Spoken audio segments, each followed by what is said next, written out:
Good morning, friends. I thought I would just share our beautiful snow.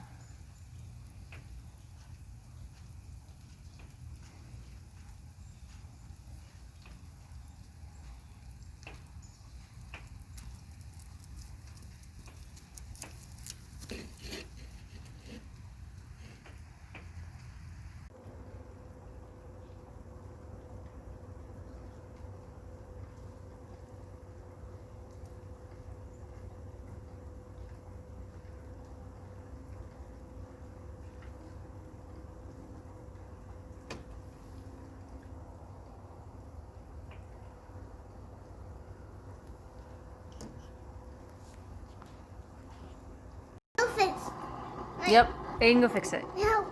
Okay.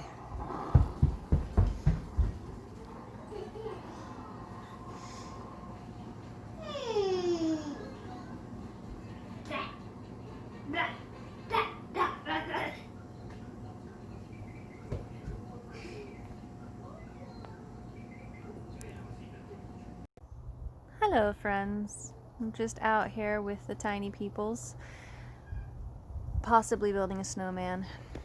But I came across something interesting. My nanny berry has some strange growth. It's right there. I don't know if you can see it. It's oddly bright out here. I'm thinking that might be its buds for new leaves. Like the maples. Do you see that? Maybe you can see that, I don't know. But I thought that was strange. They look kind of like the seed pods of a radish.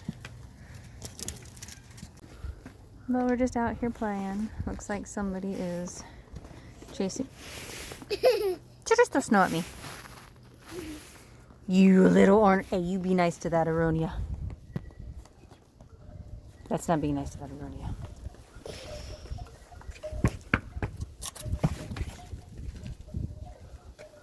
I think she likes her coat. Hey now. Off. No. We don't want to go in the yard apparently. But yeah, beautiful. I like the snow. Oh, well, that's what happens when you grab snow. My green onions. See how they stay usable all winter.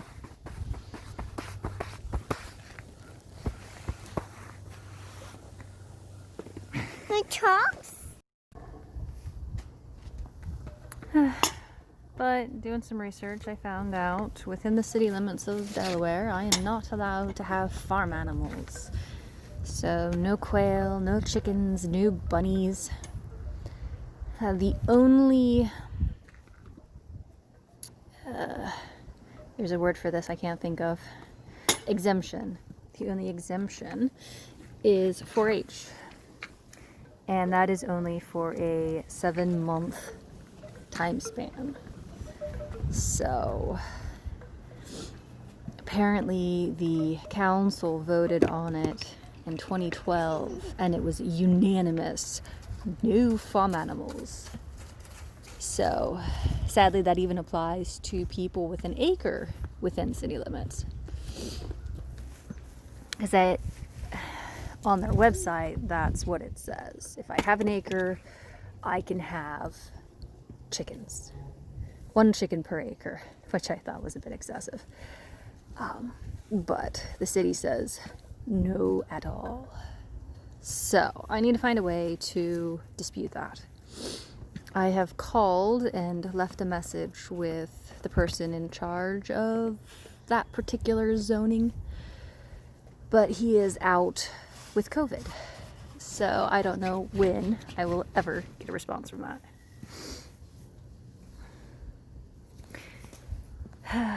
It's disheartening because right now my biggest part of my grocery bill is meat and eggs, and if I could have chickens, well, my grocery bill would just be snacks and liquids. I hope Daddy's not watching this. Sorry, Daddy. He's having fun. Let's not break the screen. Oh my god, it's freezing.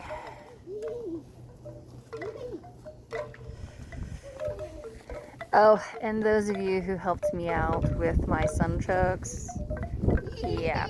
After I put them in this pot and before I read the responses that I should keep them out of freezing temperatures, we had to leave and do an errand. By the time I got back, well, everything was frozen and cold, and they're frozen.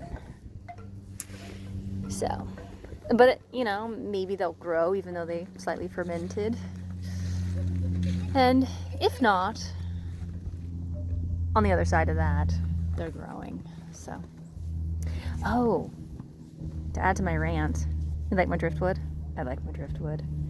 And that's a branch from my sycamore tree. I'm going to do that vintage string up of tomatoes. I'm going to put a string from this branch to that branch. I might have to, move some branches around.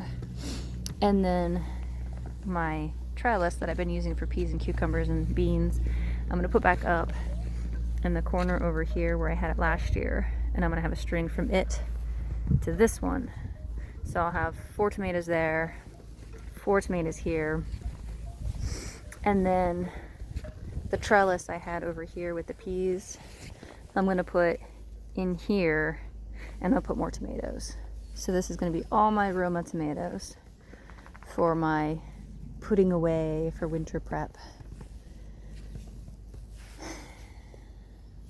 There he is.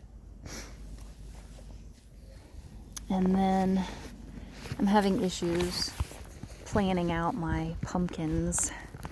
If you follow me on Instagram, you'll see that I did not dry 2 of my foraged pumpkins well enough. So they have started to mold.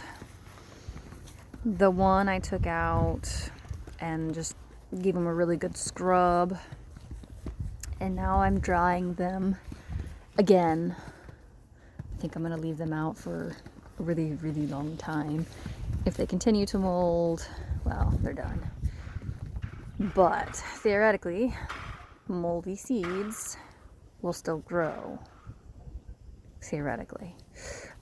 Because it's the membrane on the outside of the seed that's molding. At least that's what I've read. We're testing it with the cherries, aren't we? We'll test it with my pumpkins too.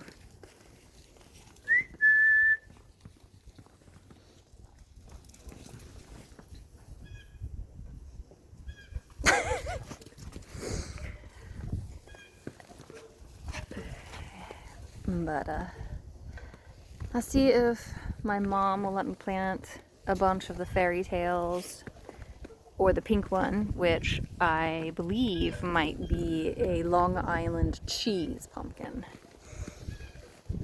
But let's see if my mom will let me plant one of those 2 in the pasture. And if my sister will let me plant the other on her acreage that she doesn't use for growing. The husband said just to plant the fairy tale out here, see if they'll grow and save new seeds. But it's a moschata, M-O-S-C-H-A-T-A. I probably just butchered that Latin name. But the problem with that is my butternut squash is also a moschata. So, the crossbreed. Now, with that being said, they very well crossbred with my sugar pie pumpkins anyway, which is disconcerting.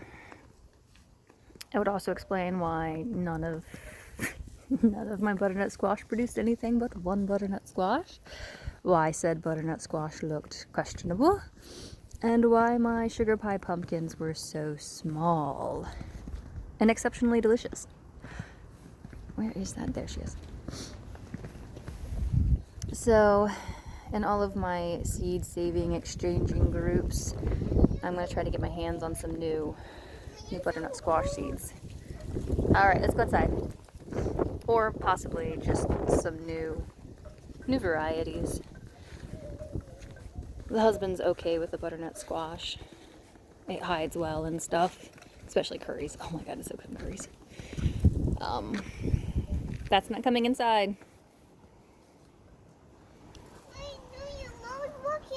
I know, your mower is super cold and trying to sleep. And slightly broken. Don't you squish it. Come on, inside, ornery. Uh-oh. No, You too, Missy. Come. I know you. Georgia, come. No, you, Mom.